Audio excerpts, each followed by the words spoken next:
It's April 28th here in Seoul, and I'm Kim Dami. We begin with these stories making the headlines at this hour, starting with North Korea's troop deployment to Russia.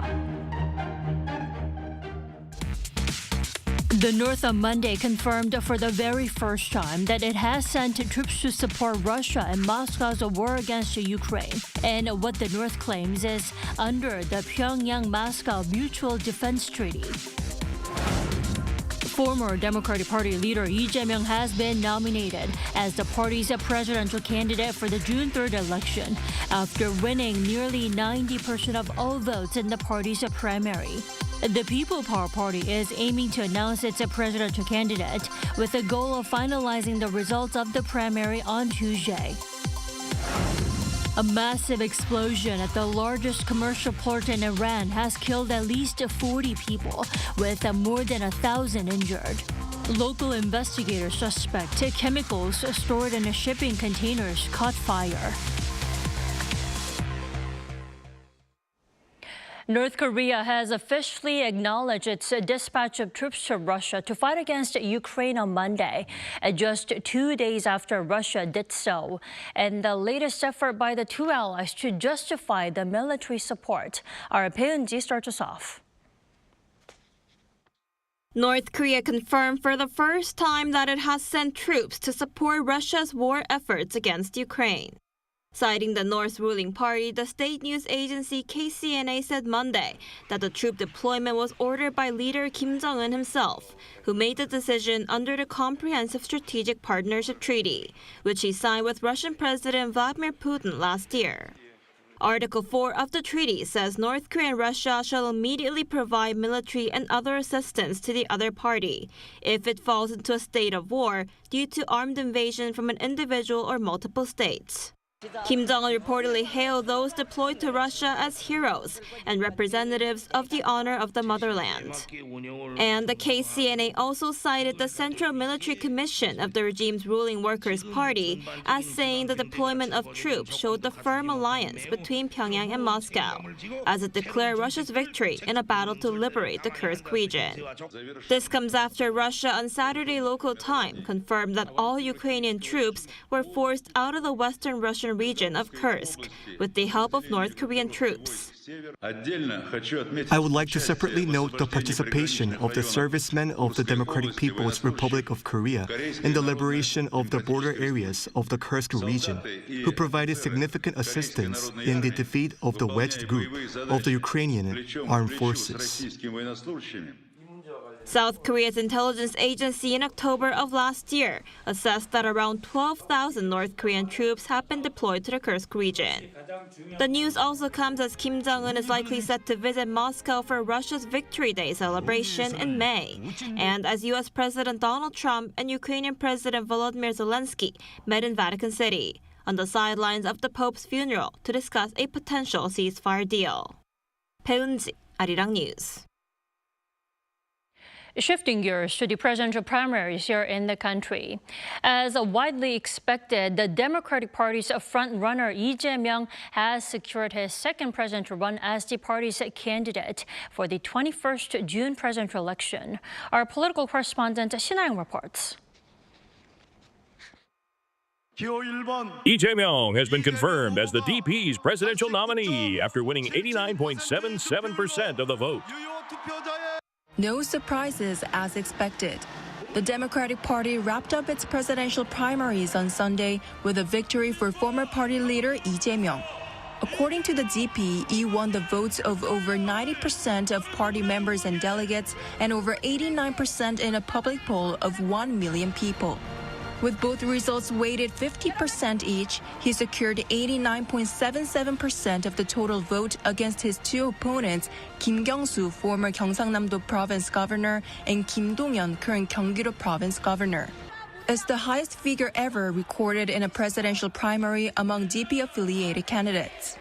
He told reporters that overwhelming support comes with overwhelming responsibility, and he feels a heavy sense of duty. Kim Dong-yeon came in second with 6.87%, followed by Kim Kyung-soo with 3.36%. Jae-myung, who stayed as the frontrunner throughout the primary, is now running for president as the Democratic Party's candidate for the second time following his presidential bid in 2022. In his acceptance speech, he blamed himself for losing in the last presidential election and vowed to win this time. The people and party members have given us a chance to build a new country, a true Republic of Korea. I will win and take back the government. I promise to build a new Korea full of hope and energy to repay your trust. During his 2022 presidential campaign, he emphasized redistribution policies, but in his second run, he has shifted his focus to economic growth and a pragmatic approach to leading the country. He also emphasized his focus on national unity.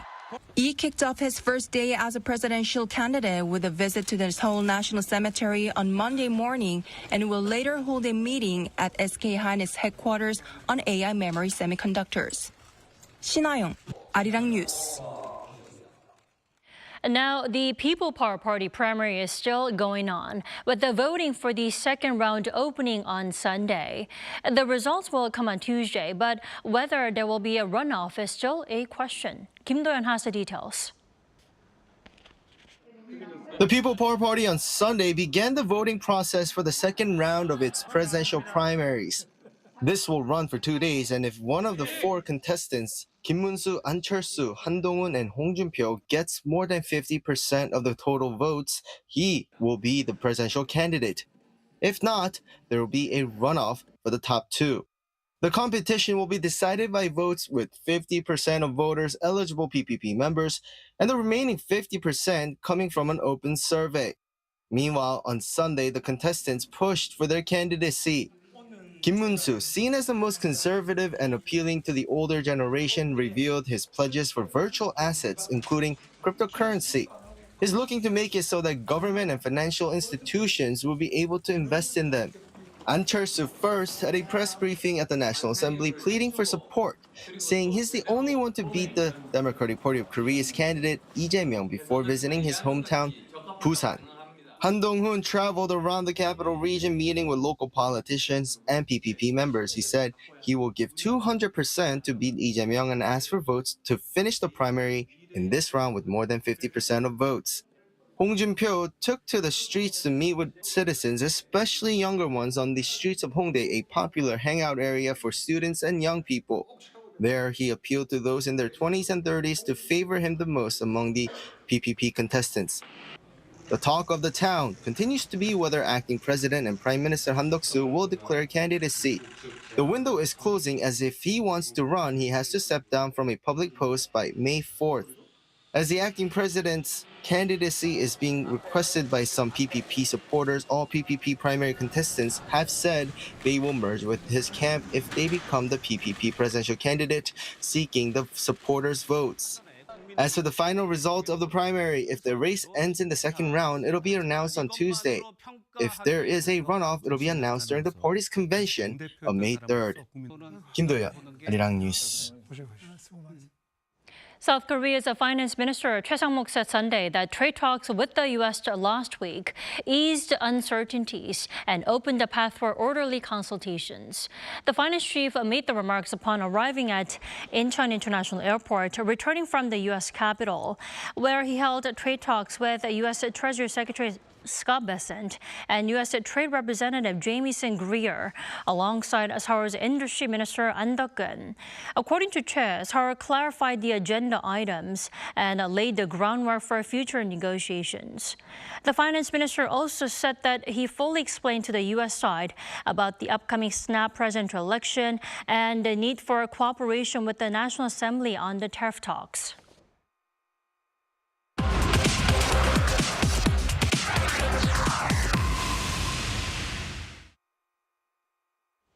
U.S. President Donald Trump's approval rating has reached the lowest for any newly elected president at 100 days, mainly due to the rollout of his aggressive tariff plan. Why is he taking the risk, and what does that mean for South Korea? Let's turn to Professor Greg Butchek. Welcome back, Professor Butchek. Thanks for having me. Good to be here. So it's been less than 100 days since Trump returned to the Oval Office, and his 41 approval rating is the lowest, like I said, for any newly elected U.S. leader. Why is he rushing through his tariff policies at this time? Right. So in the 2015-2016 campaign, Trump made these very big, surprising promises, not only in the tariff context, but sort of on all kinds of policies. Once he was in office, though, he didn't act on many of them, especially right away. And it wasn't until about 2 years that he imposed tariffs on just a small share of U.S. imports. And many of them were actually rolled back in later trade deals. So in retrospect, it sort of became clear that Trump was very constrained by moderates in his own administration, like Treasury Secretary Steve Mnuchin, by the Career Civil Service. There's even a story that Gary Cohn, who was his chief economic advisor, sort of once yanked papers off of Trump's desk to stop him from pulling out of a trade agreement. So let's contrast that with his second term. I think Trump and his supporters kind of learned from that experience. They've been much more deliberate about staffing the administration with loyalists and people who will act quickly to sort of get ahead of the bureaucratic inertia that slowed him down the first time. And they've also been sort of attacking the executive bureaucracy and administrative state, what Trump kind of derisively calls the deep state directly. In other words, they sort of knew what the obstacles were and they had a plan to overcome them right away. Now, the other piece of this is kind of the timing around the U.S. electoral cycle. Now, everyone, I think, including Trump, expects that tariffs are going to cause some short-term pain.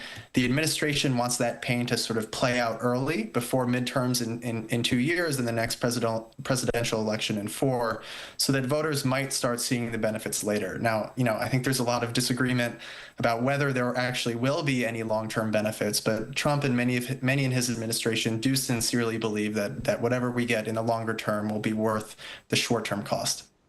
Well, good news for countries around the world is that there is just a 90-day tariff pause for now. Professor Butchik, would you say that's Trump's own deadline to resolve that trade deficit issues he's been talking about? Yeah, I mean, I really think this 90-day pause is about setting the tone and pace of negotiations. Trump loves deal making, and the tariffs pauses, these deadlines, they're all sort of part of that process. I think it's keeping pressure on the counterparties and perhaps giving local firms time to sort of plan where they source and manufacture their products. Trump, as even in his administration will admit, he's pretty unpredictable. So it's hard to guess where this goes if the deals fail to materialize. My best guess is, while part of Trump's stated motivation here is to reshore U.S. manufacturing, a big part of it is also trying to build a coalition to counter what Trump sees as some Chinese abuses on trade in other areas. So if he doesn't get what he wants after 90 days, I think his reaction is going to depend on sort of who he's negotiating with and where they stand with China. Well, for South Korea, Seoul and Washington are looking to draw this July package. But to realize a package deal that works in favor of South Korea, what would be crucial for Seoul to appeal to the U.S. in negotiations in the coming weeks or even months? What do you think? So I think the tariffs on U.S. allies like South Korea are really bargaining tools. Trump doesn't ultimately want to impose them. I think he's using them to bring countries to the table. Part of it is he's looking to build this trade coalition against China and also score some sort of big headline wins that he can show voters on U.S. manufacturing and energy. So, if South Korean firms agree to build more cars in the U.S., partner with the U.S. shipbuilders, buy U.S. gas, Trump can kind of look at these and sell them to voters as a big win that was brought about by tough negotiation. Now, I do think a lot of these deals would actually be mutually beneficial without the threat of tariffs hanging over them. But, Trump likes this style, and using this pressure lets Trump kind of claim that he was this big, tough, successful negotiator, which plays very well to his image domestically and among his biggest supporters.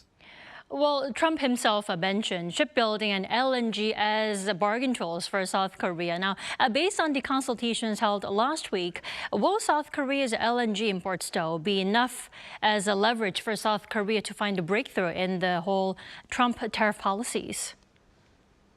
Sure. So I think you're referring to something that's on the table, which is this Alaska liquid natural gas project. So Trump is trying to get South Korea, Japan, Taiwan to invest and commit to buying natural gas that's extracted in the far north of Alaska. So the big advantage of this is Alaska's obviously much closer to Asia, And in particular, shipments from Alaska, they don't have to pass through the Panama Canal, while shipments from Houston, which is sort of the normal liquid natural gas port, they do. So shipping from Alaska would reduce shipping times from about 30 days to about a week. Liquid natural gas from the U.S. is also sort of this potentially politically attractive thing from the South Korean side, because it kind of avoids sourcing energy from more unstable suppliers like in the Middle East. They tend to have also more flexible contractual terms for historical reasons.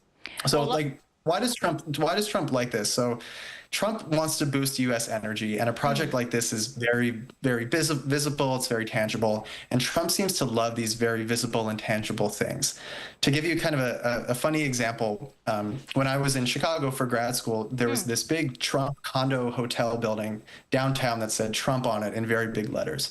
And people who lived there fought over and over to try to get this name taken off, but Trump would work very, very hard to keep the name on his building. And I think that's really emblematic of what Trump likes and what Trump cares about. Anything that has this flavor is very appealing to him. So, the LNG deal, is that enough? It's hard to say, but it definitely has the flavor of the kind of deal that Trump really likes. That's a perfect example that shows his character. Now, last but not least, South Korea did make a counterproposal to establish a consultative body with other Asian countries last week. The question is, how feasible is this idea, realistically speaking? So, the idea to form a buyer's club for natural gas that kind of strengthens the negotiation hand against the U.S. when it sells natural gas, if it works, South Korea would definitely benefit from being able to negotiate on lower prices or other more preferential terms. But keeping a buyer's club together is pretty tough. So even OPEC, which is kind of the seller's version of this, has struggled in recent years because of divergent interests among the members. And as I'm sure you're aware, South Korea, Taiwan, Japan, and so on sometimes have very different interests. So I would expect similar difficulties here, but beneficial if they could pull it off. All right, Professor Butchek, thank you so much for connecting with us. You enjoy the rest of your weekend there. Thank you. Take care.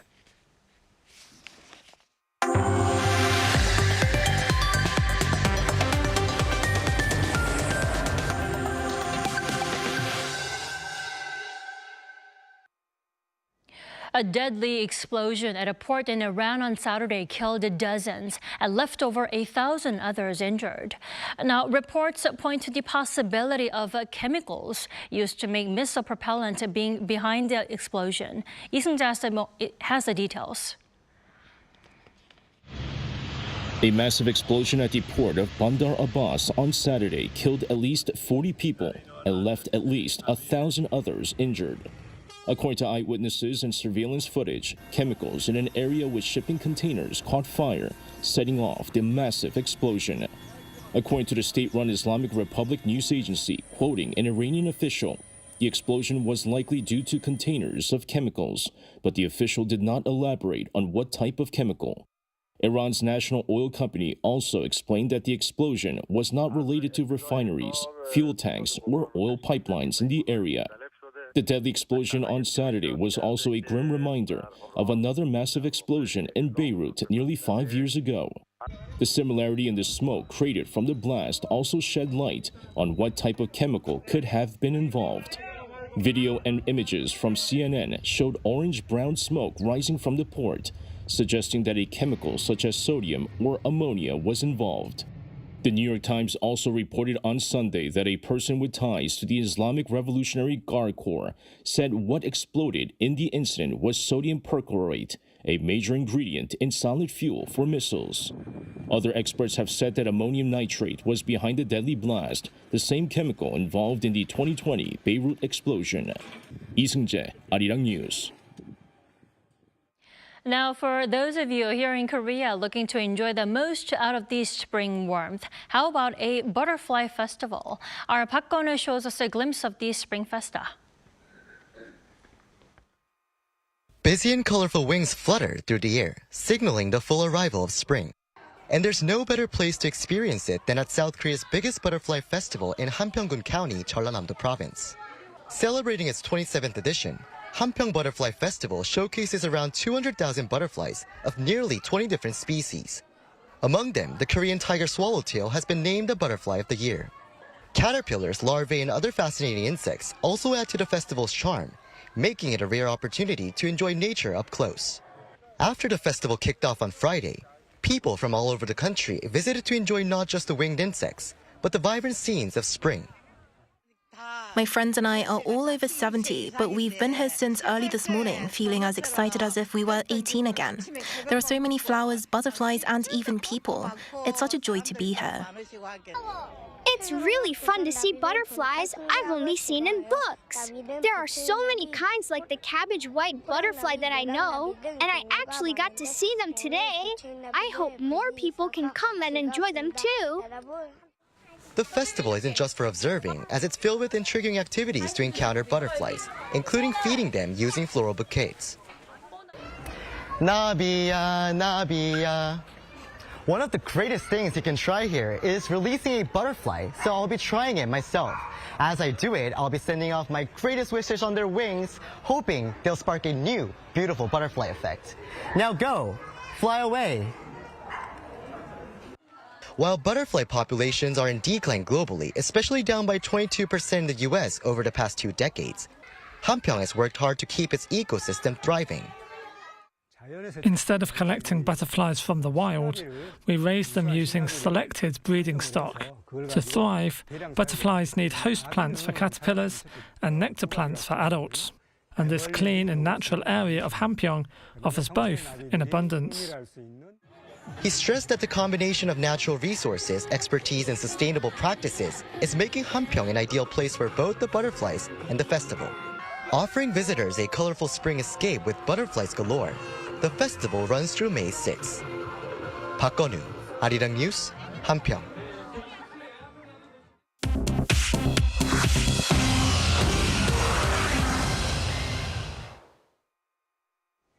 Now let's take a look at some stories from around the world with our Choi Ji-hee. Good morning, Ji-hee. Good morning, Tammy. So Ji-hee, why don't we start in the Middle East, where Israel conducted an airstrike on Beirut. Tell us more. That's right. Israel conducted an airstrike on Sunday, targeting a Hezbollah facility in southern Beirut. Now, this airstrike comes despite the ceasefire established in 2024 November. It destroyed a building in the Dia suburb of Beirut, which the Israel Defense Forces identified as a Hezbollah precision missile storage facility. No casualties have been reported. Before the strike, the IDF issued evacuation warnings to residents, advising them to maintain a distance of at least 300 meters from the site. Lebanese President Joseph Aoun condemned the airstrike and called upon the United States and France, co-guarantors of the existing ceasefire agreement, to intervene and prevent further hostilities. Another Israeli airstrike earlier this month in Beirut's southern suburbs had killed 4 people, including a Hezbollah official. In Vancouver, Canada, a vehicle drove into a crowd at a festival celebrating Filipino heritage, killing at least 11 people. On Saturday at approximately 8:14 p.m. local time, a black SUV entered a pedestrian-only area where the Lapu-Lapu Day Festival, an annual celebration of Filipino culture, was taking place. The vehicle accelerated into the crowd, killing at least 11 people and injuring more than 20 others. The victims' ages ranged from 5 to 65, according to police.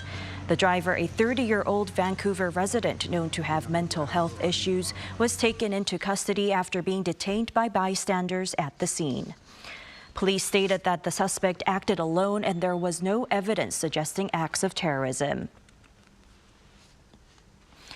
India conducted long-range precision missile tests to demonstrate military readiness on Sunday as tensions between India and Pakistan flared following a deadly militant attack that killed 26 people in Kashmir on April 22nd.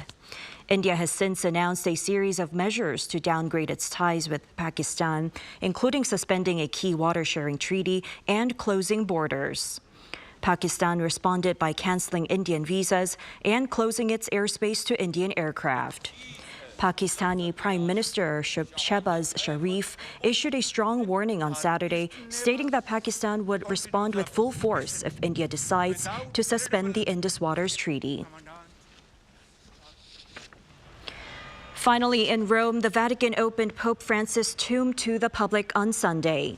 The late pontiff, who passed away on April 21st at the age of 88, was laid to rest at the Santa Maria Maggiore Church with a single white rose and a simple inscription of his name, Franciscus, on his stone tomb.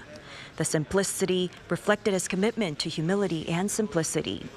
Thousands of mourners visited the site, lining up to pay their respects. Following the funeral on Saturday, which drew approximately 250,000 attendees, the College of Cardinals began preparations for the papal conclave, which is expected to begin between May 5th and May 10th.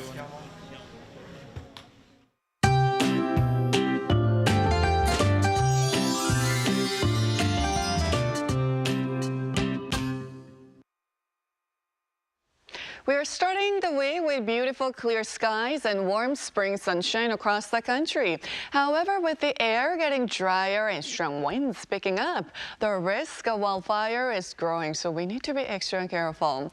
Right now, a dry weather warning is in place for mountains in Gangwon-do province, as well as Gyeongsang-puk-do province, and a dry weather advisory is issued for the rest of the eastern regions and even here in the capital. And it's a bit cool start to the day in the regions, including Ponghwa, had morning low temperatures in the single digits. But by the afternoon, we'll see a pleasant warm up. For a closer look, Seoul gets up to 20 degrees Celsius. Daegu, Gyeongju both topping out at 24 degrees under sunny skies nationwide. Air quality will be decent in most parts of Korea all day today. Looking ahead, we do have rain in the forecast for Thursday nationwide. But until then, the clear and dry conditions will persist. So please, let's be extra cautious with anything that could start a fire. That is all we have for this morning. Thank you so much for watching and have a wonderful start to the week.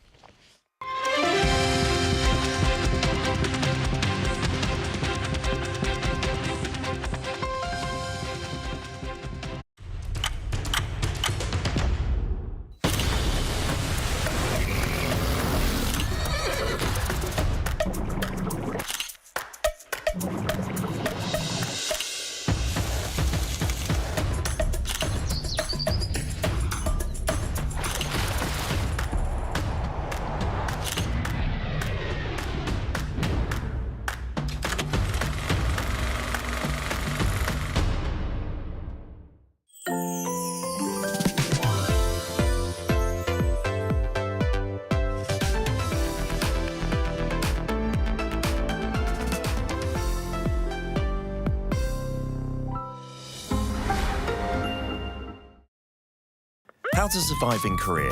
Cafes. Step 1. Find a seat. Before ordering, find a seat. Laptop ID, smartphone, jacket, whatever that can mark your territory. But no bites. It's a little too big. Step 2. Pick up.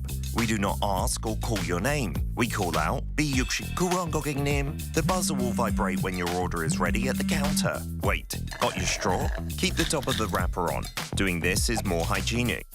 Step 3. Cafe etiquette. If you need to use your laptop, find a seat next to a socket.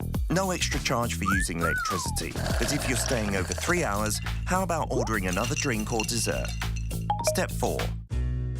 Last bite standing. There's a mysterious custom in Korea. The last bite standing. When there's about 1 bite left of that cake, nobody will go for it. You might be tempted, but don't be hasty. Right before you get up, take the last piece, saying that you simply can't waste food, or just leave it. It will save a few calories. Did you survive at the cafe? Did someone behind the counter catch your eye? Go for the same drink every single day. 오늘도 아이스 말차 라떼 드실 거죠? You might make an impression.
We are here to bring a new type of news show.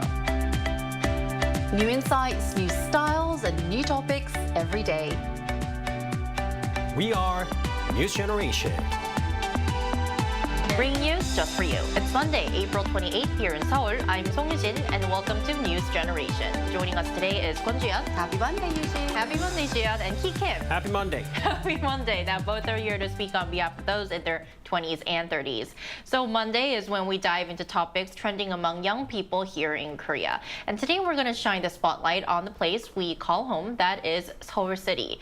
Now, fast Wi-Fi, late night eats, endless things to do. What's not to love about Seoul? So today on NewsGen, we're unpacking the latest trends and also stats about the city. So as someone living here, I would like to ask you, Ki, how would you describe Seoul in a few words? And please begin by introducing to our viewers a very quick introduction of the city. Sure. Seoul is the capital city of the Republic of Korea and a city with a very high population density. And among the MZ generation, for those 20s and 30s, millennials have the highest proportion living in the Seoul metropolitan area at 55%. The highest among all generations. And for Gen Z, the population, the proportion is also high at 50%. So many young people who used to live in other regions move to Seoul once they become adults, mainly because Seoul is a city of opportunities. Right. There's even a saying that goes, 뭐로 가도 서울만 가면 된다. As long as you get to Seoul, all will be fine. It's actually a proverb similar to all roads leads to Rome, but a little different meaning to it. Whatever you do, as long as the result is good, all is good. But just like the proverb says, Seoul is the center of everything. A wide range of industries and companies are concentrated in Seoul, and many come in search of jobs and opportunities. And when you look at housing, there are many one-person households, and as there are a lot of rental options like monthly rent, key money lease, shared housing, and studio apartments, people can choose from a variety of housing types. And Seoul, of course, offers a rich cultural scene that the MZ generations can enjoy. Areas like Seongsu-dong, which is located in the eastern part of Seoul, Hongdae area, the western part of Seoul, and Hannam-dong, the very center of Seoul, they are considered to be trendsetters. And since so many young people dwell around there, it's easy to meet different kind of people there and just join the social gatherings. Right. So in short, we can say that Seoul is a city of opportunity and also a lot of fun. A lot of fun. Then to you, Jian, I want to ask you in terms of infrastructure. Well, in terms of infrastructure, we have education here in Seoul, formerly known as Hampyeong. For parents raising children here in Seoul, this is something you simply can't overlook. There isn't an Korean saying, there is an old Korean saying that says, send a horse to Jeju Island and a person to Seoul. And it still rings true today. That advice hasn't lost its meaning. Seoul is home to many of the country's top universities, like the famous Sky schools known as Seoul National University and Yonsei University, including the Korea University. And the quality of education here is outstanding. Seoul is also known for its strong school districts, areas known as 학군지. These are the areas like, for example, we have Daechidong in Gangnam District and Mokdong in Yangchong District, especially. They are famous for education. They often attract families who prioritize their education.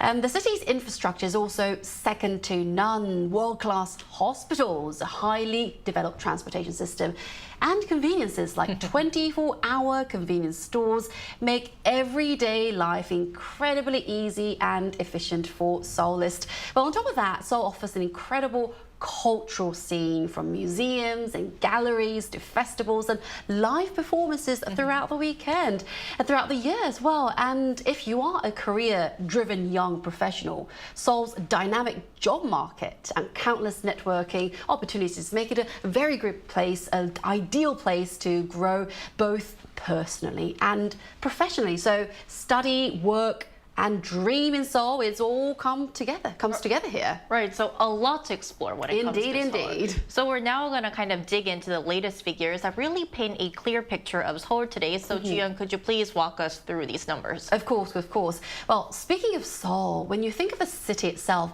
what kind of image comes to mind? Well, personally, for me, it's a perfect blend of old and new things. A place where history and innovation walk hand in hand. A recent survey by the Seoul Metropolitan Government's 2024 Seoul survey, it gives a pretty clear picture. Most people describe Seoul as a place where tradition and modernity beautifully coexist. A city with its eyes firmly set on the future and a multicultural, eco-friendly hub.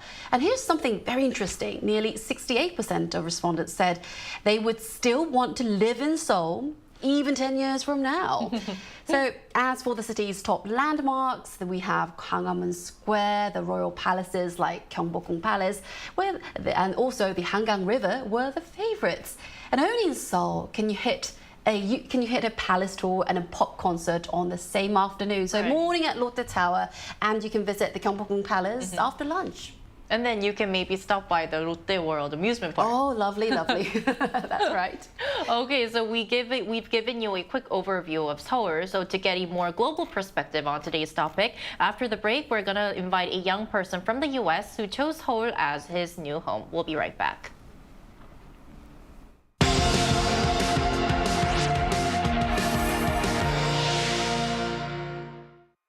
NewsGen wants to hear from you. Go to YouTube and search our channel Arirang News. Click Community and leave a comment down below. Make a new type of news with us.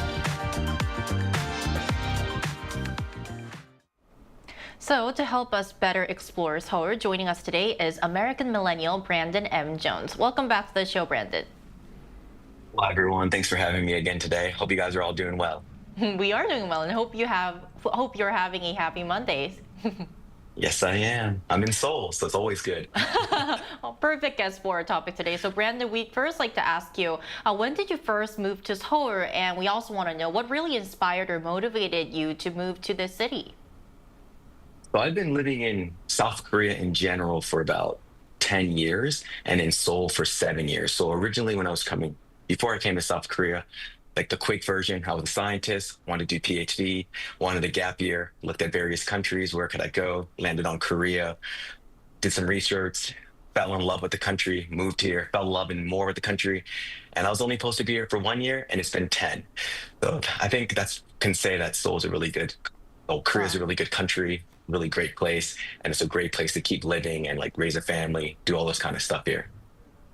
So Brandon, based on your experience, what are some of the biggest advantages and challenges of living in Seoul?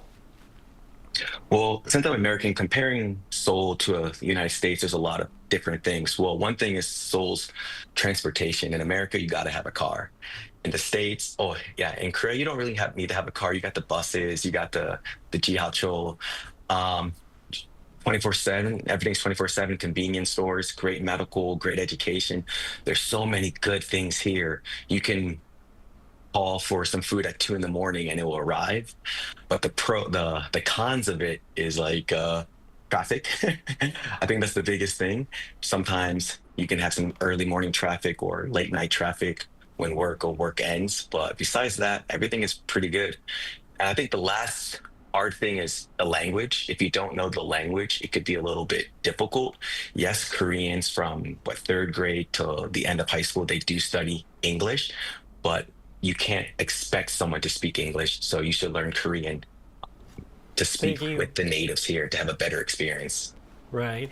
And well, you've already spent time, about a decade here in Seoul. But for someone who visits Seoul for the first time, what landmark or hidden gem would you personally recommend, Brandon? There's so many great places you can go. You guys touched on them before, but I would say Namsan Tower. Hope I'm pronouncing it right? But Namsan Tower is a great spot. So pretty much it's like the huge tower. You can go on top of it and you can see the whole city, and it's really beautiful during the nighttime. And there's like restaurants and stuff there. Also, you have you said Gwanghwamun. You got the Ejong statue there. You can see the old palace. There's just a lot of great places you can see in Seoul and in Korea in general. So if you do come to Korea, make sure you visit all the cities, but Seoul is definitely number one. And sports complex. You can see some nice baseball games there. And Brandon, one quick question before we let you go. Are you planning to live in Seoul in the days ahead? What do you think? Currently, yes. I think Seoul is a great place. Korea in general is a great place to be. Hopefully, housing gets a little bit better. You know, it's a little expensive, but all that's going to change. And I want to buy a house here someday soon. So if everything falls in my hands properly, I will become a lifer and I'll be a Korean master. Fingers crossed. All right, Brandon, thank you so much for sharing your experience today and hope you have a great start to a new week. Yeah, thank you for having me and hope you guys have a lovely day too. Thank you. Thank you. Right, so coming back here in the studio, last year, Seoul welcomed over 13.1 million international tourists, which is nearly matching its previous record of 13.9 million back in 2019. So I want to ask our panelists, what do you think is really fueling this growing global appeal of Seoul when it comes to visitors? Well, so in a survey that's conducted on those foreigners who came back to Seoul, the number one reason they came back and returned was the amazing food. Shopping came in second, and the seasons and nice weather were the third. Seoul is one of the few cities where you can feel all distinctive four seasons distinctively, honestly, and Seoul is the total food paradise. Think of the famous chimek, which is fried chicken and beer, street food like tteokbokki, or various combination you can get from the convenience store that went viral on social media. You name any sort of food, it's there. You can also dive into K-beauty and K-culture. People shop cosmetics and take pictures of places where the K-drama or movie are taken, or K-pop agencies like YG, SM, Hype, JYP, and more. And Seoul is one of the fastest, most convenient cities in the world. Like people have mentioned, public transport is super fast and easy to track. So getting around the city is a breeze. And with a 24-hour convenience store, noraebang or singing rooms, and like Brandon said, restaurant that runs until 2 in the morning or until the sun rises, the city literally never sleeps. Right. So Ki, you mentioned a lot of attractions Seoul can offer. Then can I personally ask you, what's your favorite spot or part about the city? Well, not because I live there. I personally love Jamsil because you know it's right next to L Tower, where it's a big shopping district, and also there's Seokcheon Lake where you can feel literally the four distinctive spring. And then right next to it, there's a place called Jamsil Sene, which used to be called Sincheon. It's a food paradise. You name any food, it's there. Really? All from 8 different provinces of Korea literally exist in that small town. So, come to Jamsil, everybody. That's a great place to be. It is. Now to you, Jun, I want to ask you the same question too. Oh, the same question. Well, I would highly recommend Bukchon Hanok Village, which is surrounded by lovely Hanok Korean traditional houses, and also you can experience some Korean 한정식, which is a full package of side dishes of Korean food. Seoul is a major city, but it is surrounded by mountains, and these are the recommendations for you as well, where they have this attracting hiking routes that are easy to reach. So it's quite a popular weekend activity for young people too. I think we talked about this issue before on our news channel. Lots of young MZ generations, they would love to visit the mountains, show-offing their hiking outfits, right? And plus the Hangang River parks are perfect for a picnic or a relaxing afternoon outdoors. If you visit the Hangang River, don't forget to, try the ramen. It's practically a must thing that you've got to do. And another major reason behind Seoul's growing appeal is its remarkable safety. Whether you are walking around late at night or traveling alone, you'll find the city to be very, very safe. Clean streets, a strong sense of public order, and efficient emergency services all contribute to making visitors feel at ease. In this city, your biggest worry might just be where to eat next. Definitely. So for more opinions, we also asked our viewers if they had plans to visit Seoul, and if so, what made them put it on their travel bucket list. And we're gonna look at 3 responses we received.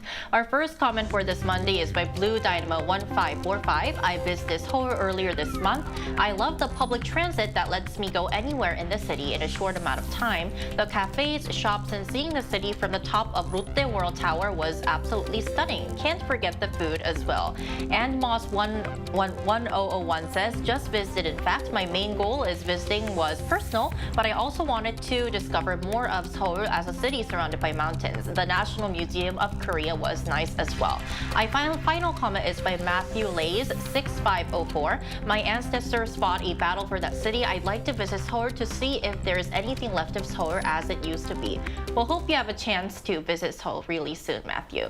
So ending off our discussion today, looking ahead, Seoul has in fact set an ambitious goal of attracting 30 million international visitors a year by 2030. So what do you think the city can work on or improve so that it can make this goal into a reality? Well, Brandon already mentioned this. The Seoul's transportation system is absolutely convenient, but for the first-time visitors, it can be a little bit hard to figure out to use it. Right. But if you get the hang of it, it's one of the easiest ways, the cheapest way to get around the city. Also, Seoul is famous for its fast-paced lifestyle. It's exciting, but sometimes it can be a little too rushed, too much for you. 빨리 culture. That's right. So unlike many places abroad, especially in the UK, where old buildings are carefully preserved more than 100 years sometimes, Korea tends to replace older structures, older buildings with new ones. It keeps the city feeling modern and fresh, but sometimes you miss a bit of that historic charm sometimes. Because these traditional architecture, they're so beautiful. Yes, then you should visit Bucheon Hanokmaal at that time. Yes. Still, that's what makes Seoul so special. Always changing, always full of life, but never forgetting it's Seoul, my soul, which is the slogan of Seoul City. It is indeed. Now, what do you think, Ki? Well, so I've traveled to many different cities around the world, of course, and I can definitely say Seoul is one of the most beautiful cities, that exist. Not just because I live here, especially the night view is just amazing. I recently hosted the drone light show last night at Duksam Hangang River Park, and there are about 20,000 people just flocking into Duksam Hangang River Park with both foreigners and Korean city residents. About 1,200 drones flying over the Han River Park, creating a breathtaking view. We've seen some news that there are still some unconscientious merchants who take advantage of the foreign visitors, especially food. Those small things, the services we provide, eventually builds our image as a whole nation. Kepride, on the other hand, is getting us slightly better because we're using the applications, and sometimes our foreigners pay off from the application. And some of the maps, they tell you that how much it would take to take from one place to another place, and how much you should be paying. So it's convenient. So hopefully all these little details and services would improve. Then it adds up. Then we'll be at the better place, and then we'll be ready for more. Right, and Ki, I was really fascinated by the drone festival you mentioned because the weather is getting really warmer, so now is a perfect time to enjoy an outdoor festival. So could you provide a bit more detail about the festival you hosted? Sure. So it's taking place at Seoul Hangang Duksam River Park. It's going to take place in May 5th. From then, every Sunday, you'll be witnessing 1,200 drones flying at night with different themes every single week. Families, friends, anyone can come. It's free of charge, of course. It takes place on Sunday night at 8:30 p.m. along with the Seoul Spring Festa that's also taking place simultaneously in Seoul around Gwanghwamun Plaza. So that's a must check. You can check official webpage and also Instagram account. Just look for Seoul Drone Light Show. Then you're checked and all done for what to do, especially if you have kids, for the weekend. Sounds very fun. So maybe having Hangang Ramyeon that Ju-yeon mentioned at the Hangang River Park, and then enjoying the drone Shimak festival at the same time. That's right. And we are all invited. We are indeed. And you guys are invited as well. And that's all we have for NewsGen today, but we will be back tomorrow at 10:30 a.m. Korea time. Special thanks to Kwon Ji-yeon. Thank you for having me. Thank you. And Ki Kim. Thank you. Thank you. And to our viewers, thank you for starting off your week with us, and hope you join our show tomorrow as well. We are News Generation.